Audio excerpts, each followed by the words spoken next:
Hey everyone, Noble Comics here, and today I want to talk about the future of DC Comics. If you've been paying attention to anything DC related lately, you know a lot's coming out about Generation 5, DC's 5G initiative, its next big event, and also about Dan DiDio leaving the industry. He was fired. I mean, he's right in the middle of his Metalman run. He was the project lead for this next 5G initiative, and he just suddenly leaves the company. No, he was fired. He was fired, definitely. Probably because low sales, dropping every single year. It's to be expected. But we're going to talk about sort of what this means for DC, and also what we now know more about DC Generation 5. Starting with Generation 5, it's the next big event for DC. It's going to be in the same vein as the New 52 or DC Rebirth, kind of not reimagining, but rebooting of the DC universe. They have, all of our main heroes, Batman, Superman, Green Lantern, Wonder Woman, that we know and love are going to be aged up and replaced with, Luke Fox, John Kent becomes Superman, Luke Fox becomes Batman. They're all just going to be replaced, kind of a new generation of heroes, taking the mantle from the older generation of our classic heroes. And then there's the talk still of our classic heroes, the Bruce Wayne Batman, Clark Kent Superman, still going to have their own Black Label series, which I really don't think it's a bad idea. I was wondering if they were going to change 5G to Generation 5, because, links with 5G for, broadband technology, and some people think it's dangerous, and then, probably wasn't a great idea to name it that in the first place. But, so Dan DiDio is in charge of this. He was taking lead on it like he has with previous big events, and this is a big deal. This is essentially DC's last shot as far as making money to show AT&T they deserve to keep publishing comics. If they can't make any money, AT&T is just going to cut them.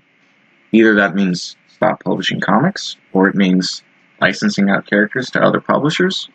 But this is sort of the last effort right here. If they screw this up, they might be done for. So it's obviously very, very important that this goes right. And now we see Dan DiDio cut. So what does this mean for 5G? Is it still going to go forward the way they plan to? Are they going to do something different instead of 5G? Because there's been some backlash I've seen, some people saying, replacing Batman, Luke Fox, making Batman black, well, that's just kind of stupid, which I agree with. But the question is, what are they going to do now? Jim Lee is now the sole publisher at DC. Is Jim Lee going to take over the event? Is Bendis going to step in? Because Bendis did a ton of events for Marvel. Is he going to step in for DC and help out with this event? It's really up in the air. What I think DC should do, this would be my pitch for their 5G. Because again, I don't think it's a bad idea. These heroes that we've seen, been around, some of them for about 80 years. I think it's okay to let Batman retire. Because at some point, you've just seen Batman get the crap kicked out of him and go through so many times. The dude just kind of deserves a happy ending. Which is what I think a lot of people thought with Tom King's run. With the Batman wedding. Everyone was excited for the wedding. And when I heard about it, I was like, yeah, let's let Batman get married. Let him retire. No reason he should still be getting his butt kicked every day. That guy, I think he's put in his time. He deserves a happy ending. Same thing with, Superman, Wonder Woman, Green Lantern. Green Lantern's a little bit different because technically he's not just a superhero. He's like a space cop, where that's his job, is to protect this sector that Earth's in. So that's a little different. But still, it's not a terrible idea. What I think they should do, though, to actually get some sales is don't just do social justice reimaginings and all that crap. I think Damian Wayne should replace Bruce Wayne as Batman. Now, I think it was Yellow Flash was saying Dick Grayson's the only person who deserves to be the new Batman. Because, they did it before and it worked then. Dick Grayson deserves it. But if we're aging our heroes up like 30 years, which I think Batman is supposed to be about 60, so say 30 years. I think Dick Grayson would still be a little bit too old to pick up the mantle. I think you replace him with Damian Wayne, and then you could play on that sort of, he was part of the League, he raised in the League of Assassins, he's still struggling with whether or not he should kill, and maybe kind of like in the Batman Beyond TV show, he's got Batman in his corner, kind of talking to him and coaching him on how to be a great superhero. I think that would be interesting. Captain Cold Jr. for the Flash, don't care. I think as long as you get Batman, Superman, and Wonder Woman right, the rest of them, who cares? Like, they're doing the Teen Lantern for the new Green Lantern. Who cares? That's stupid, but who cares? Though, again, Green Lantern, it's a job. He's a cop. I don't know if they can just, like, replace his sector while he's still alive. So maybe they'll kill him. I don't know. And then Jonathan Kent becoming the new Superman, I think that's a good idea. But the thing is, Superman doesn't age like humans age, so I think you'd have to do something with Superman being off-world. And I was thinking, you do something like he's done before with that shrunken city from Krypton, Kandor. You can have Superman going off into deep space to find a home for Kandor. Superman going off in space to make a new Krypton, something like that, where he's just gone for a while, and he leaves his son in charge. And I think that would be a very interesting story of Jonathan Kent as Superman, because Jonathan Kent didn't have the same childhood Clark Kent did. He didn't have to be the strange alien as a kid, growing up on this farm and having to discover his superpowers and everything like that. He had a mentor, his dad. So I think it could be what Superman learned as a kid, Jonathan's going to have to learn as an adult, sort of stepping into that role as Superman, and what that title means, not only to the world, but to the other superheroes, kind of the respect that comes with it, and becoming not only a good hero, but a good man. I think that would be a good story.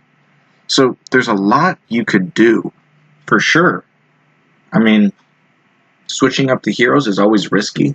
Like, replacing them is always risky, because a lot of people, you know, they like Batman because they like Bruce Wayne, and they like Superman because they like Clark Kent. They don't want to see somebody else just wearing the costume. But I think it can be done as long as you can keep within the same spirit of the character and still respect the character. I think Batman Beyond did that very well. Terry McGinnis was not like Bruce Wayne in personality, but he was like him in spirit of serving out justice. You know, he paid respect to Batman, the title, and the creators of that, you know, paid respect to Batman, the title. And they had Bruce Wayne in there to coach him. I thought that was a really smart move, and it really made that character better. I think you could have something similar if Damian took over the cowl. So that's, I think DC should at least consider ideas like that, and really consider some of this backlash of some of these stupider ones, like Wonder Woman being replaced by like some non-binary character. There's absolutely no reason to do that. It's all just like that forced diversity crap. I don't know why they think it sells. Obviously it doesn't. Dan DiDio just showed you that, and he got fired for it. Because, you know, there's no reason to do that crap, but they're still going to push it. But it doesn't mean all hope is lost. With this 5G being imperfect, Dan DiDio being let go, they can still pull it off. Maybe Dan DiDio getting let go is a good thing. You know, maybe Jim Lee, somebody's going to step in, make some tweaks, because all accounts that I've heard is that the project was still unfinished. You know, 5G was still a little up in the air. There's a general guideline still up in the air. Jim Lee could go in, maybe fix some things that he disagrees with, and can make it a better event. But again, it's not a bad idea, especially keeping Black Label series around for the regular characters. Like a limited series is a really good idea, because they're going to be prestige, high quality, high demand books.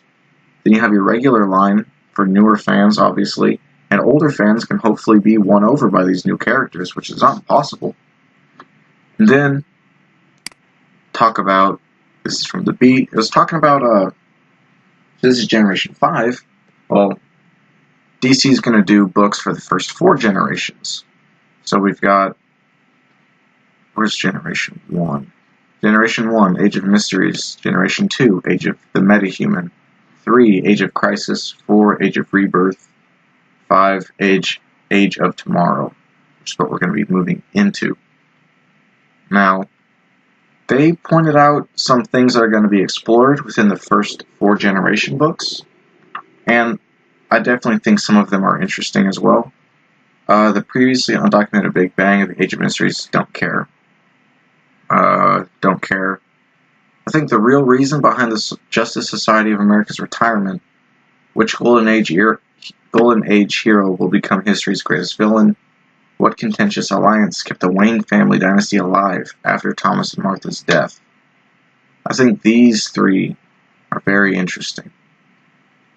Especially if, when we're moving forward, the Justice League can kind of take that role that the Justice Society had of, they're sort of the older heroes and they have their own group, and then you have the Justice League, which are the young, powerful heroes on the scene today. The Justice League can kind of become the older group, and these new heroes can form their own group. I think that'd be interesting. And you explore why they retired. Golden Age hero becoming history's greatest villain. I feel like most of the time that happens, it's Superman, so I feel like it won't be. I'm not sure who will be. I think that's interesting to explore. And then an alliance that kept the Wayne family dynasty alive after parents' death. Which, that's a good question, you know. I think it'd be cool if they could, I don't know if they want to tie it to the Court of Owls or not, because that had a lot to do with sort of the inner workings of Gotham's big families and the Wayne family. But I think it'll be interesting to explore. So they have some decent groundwork going up to Generation 5. And they have some decent ideas that I think they can pull off. The only question is, are they going to give it everything they got? Are they willing to ignore all the weirdo social justice warrior crap, which obviously they're not, but ignore it enough to where they can still make good quality stories? Because, you know, you can have Luke Fox as Batman and Teen Lantern as the new Green Lantern. Whatever, you know. But are the stories themselves that you're going to tell going to be good stories? Now, maybe Dan DiDio's firing had to do with this directly. Maybe his view of 5G, that they didn't believe in it, you know? And maybe somebody else is going to step on the scene and they can do it better than him. I hope so. I really hope DC succeeds. I mean, I don't want to see them shut down. The idea of their characters getting licensed off was kind of enticing, just to see what other creators could do with, like, Batman and Superman. But, you know, I'm excited for it. I am actually excited for it, to see what Generation 5 kind of brings to the table, and what new heroes and new stories we'll get from it. And let me know what you guys think in the comments down below. Be sure to like and subscribe. Thanks for watching.